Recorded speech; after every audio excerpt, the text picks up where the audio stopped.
Assalamualaikum warahmatullahi wabarakatuh. Selamat Waalaikumsalam. malam.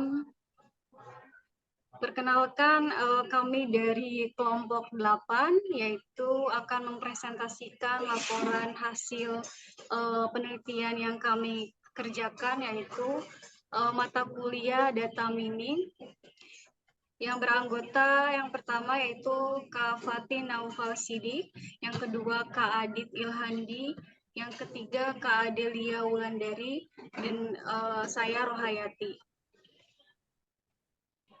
Di sini kita akan mempresentasikan dengan judul yaitu data mining pengangguran di Indonesia. Selanjutnya akan dipresentasikan oleh rekan saya yaitu Kak Adel. Kepada Kak Adel saya persilahkan. Baik, terima kasih Kak Rohayati. Saya langsung saja menjelaskan mengenai pendahuluan. Laporan ini membahas langkah-langkah analisis data pengangguran menggunakan R.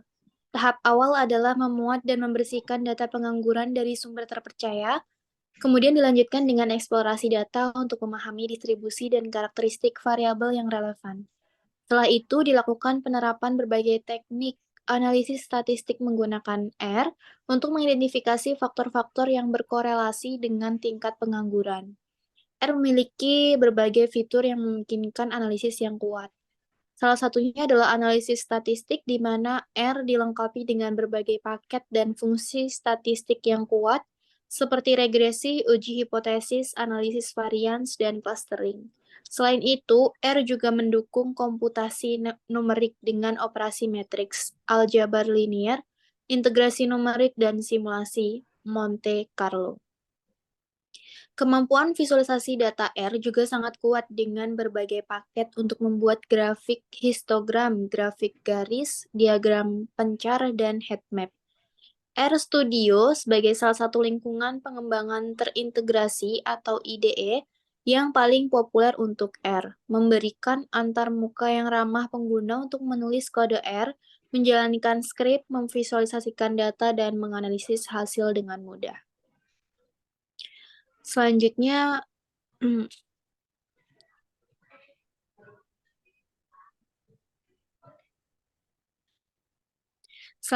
yaitu penelitian pengangguran di Indonesia. Data pengangguran adalah indikator kunci dalam menganalisis kondisi pasar tenaga kerja suatu negara. Dalam konteks ini, pemrograman R telah menjadi alat yang kuat untuk menganalisis dan memvisualisasikan data pengangguran dengan lebih efisien. Makalah ini menyajikan sebuah studi yang menggabungkan analisis data pengangguran dengan penggunaan pemrograman R. Studi ini dimulai dengan pemrosesan data pengangguran, termasuk langkah-langkah pemuatan, pembersihan, dan transformasi data menggunakan R. Selanjutnya dilakukan eksplorasi data untuk memahami karakteristik dan pola yang terkandung dalam data. Metode analisis statistik termasuk regresi dan analisis deret waktu diterapkan untuk mengidentifikasi faktor-faktor yang mempengaruhi tingkat pengangguran. Hasil analisis menunjukkan adanya hubungan antara berbagai faktor ekonomi dan sosial dengan tingkat pengangguran. Studi ini juga menyoroti potensi aplikasi pemrograman R dalam menganalisis dan memahami data pengangguran dengan lebih mendalam. Implikasi dari temuan ini dibahas dalam konteks kebijakan ekonomi dan manajemen sumber daya manusia. Makalah ini memberikan kontribusi bagi pemahaman tentang penggunaan pemrograman R dalam analisis data pengangguran dan memberikan wawasan yang berharga bagi pembuat kebijakan, peneliti, dan praktisi di bidang ekonomi dan sumber daya manusia. Selanjutnya akan dilanjutkan oleh Kak Adit. Terima kasih. Selanjutnya, metode penelitian. Yang pertama, pemrosesan data. Data pengangguran diperoleh dari sumber yang disebutkan, mencakup periode waktu tertentu, dan variabel yang relevan. Data dimuat ke dalam lingkungan pemrograman R menggunakan library readXL.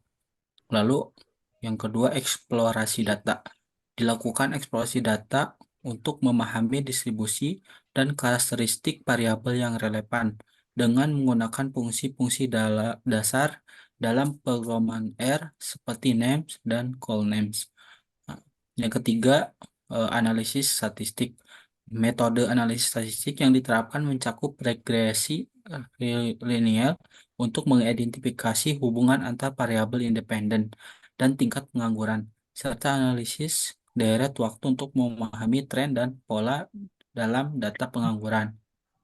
Nah, yang keempat, penggunaan paket R tambahan. Nah, selain fungsi dasar dalam programan R, digunakan paket-paket tambahan seperti ggplot untuk visualisasi data, depelir untuk manipulasi data, dan forecast untuk analisis deret waktu. Nah, yang kelima, pengolahan dan interpretasi hasil.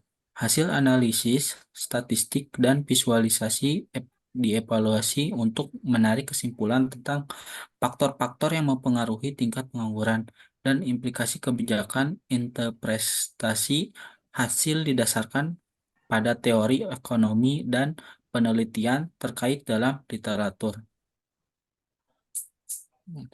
Selanjutnya akan dibacakan oleh Mas Nova. Berikut adalah hasil data mining, hasil dan pembahasan. Yang pertama adalah pemrosesan data.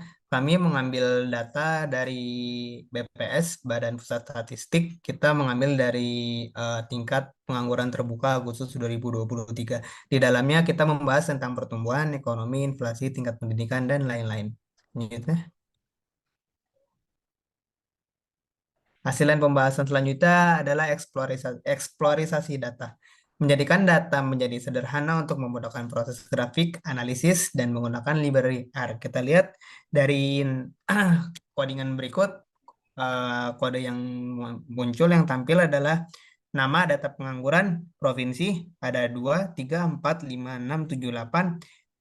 Nama file names-nya data pengangguran dalam kurung provinsi, Februari, Agustus. Selanjutnya, dalam mengolah data Excel supaya dapat diubah menjadi data visual supaya lebih mudah dianalisis, perlunya menggunakan library Gplot. Di Gplot tersendiri, di dalam datanya, di Gplot sendiri, dalam datanya ada data pengangguran, provinsi X itu provinsi ya, dan dia Februari. Selanjutnya kita akan menghitung statistiknya, identity, field, sky blue. Selanjutnya labs, title judulnya tingkat pengangguran Februari 2023 sama dengan provinsi, X-nya provinsi, Y-nya tingkat pengangguran. Temanya exist test, X element text angel sama dengan 90, V just 0,5, just sama dengan 1. Selanjutnya hasil dan pembahasan. Berikut adalah tampilan dari beberapa chart. Yang pertama menampilkan tingkat pengangguran bulan Februari. Kita lihat ada provinsi Aceh sampai dengan provinsi Sumatera Utara. Selanjutnya ada tingkat pengangguran Agustus 2023. Output visualisasi Gplot pengangguran bulan Agustus. Kita lihat yang ada di sebelah kanan. Selanjutnya hasilan pembahasan output visualisasi Gplot pengangguran tiap berdasarkan grouping. Kita lihat clusteringnya nih dari bulan 1 sampai bulan ke-8. Bulan ke-8 yang paling tinggi. Untuk valuasinya, klasifikasi datanya, akurasinya 42,8, prediksinya faktor W bagi 2 level naik, tidak naiknya 1 banding 2, 1 banding 2, 1 banding 2, 1, 1, 1, provinsinya 1 banding 35, Aceh, Sumatera Utara, Sumatera Barat, Riau. Kita lihat rata-rata Februarinya kan lihat tuh. Februari yang paling rendah kan.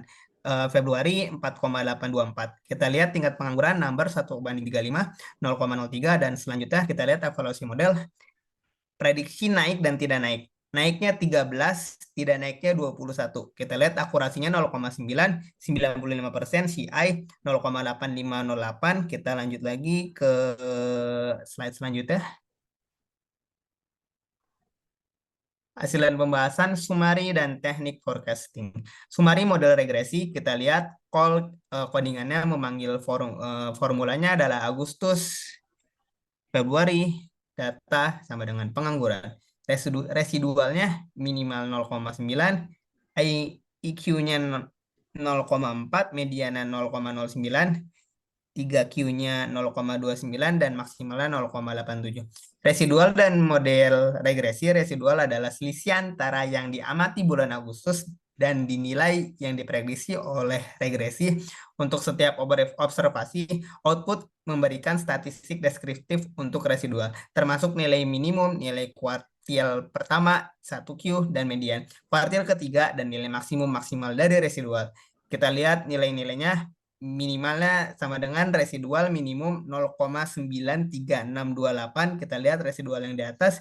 Yang kedua, 1Q itu kuartal pertama ya, 25% dari rata-rata.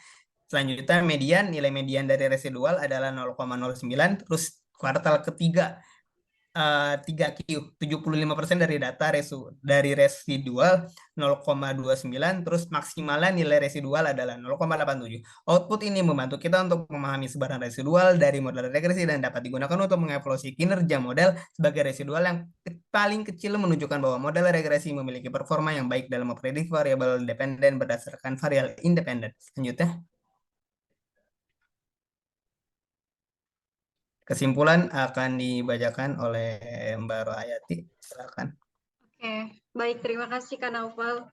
Kesimpulan dari makalah ini yaitu kami menggunakan pemrograman R sebagai alat utama untuk menganalisis dan memodelkan tingkat pengangguran di Indonesia.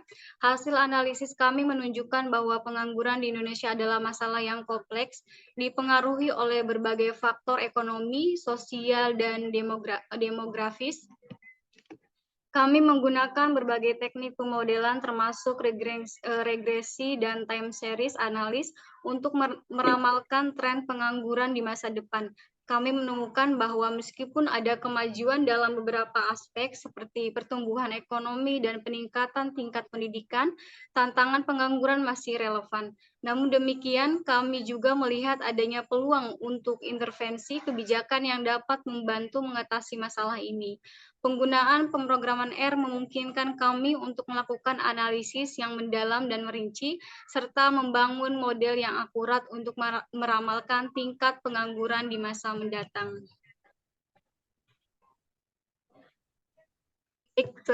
Sekian presentasi dari kelompok kami, yaitu kelompok 8. Mohon maaf bila ada salah kata. Terima kasih. Wassalamualaikum warahmatullahi wabarakatuh.